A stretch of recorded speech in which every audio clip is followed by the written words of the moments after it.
Downloading data from Outlook 2026 can help you back up your emails, contacts, and calendar information. Follow these steps to successfully download your data.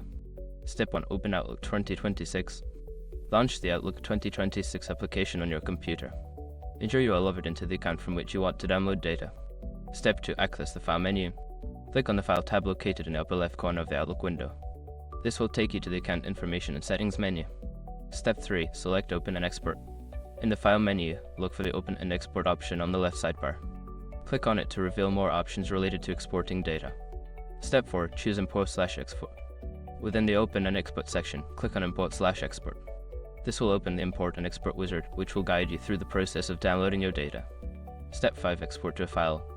In the wizard, select Export to a file and click Next.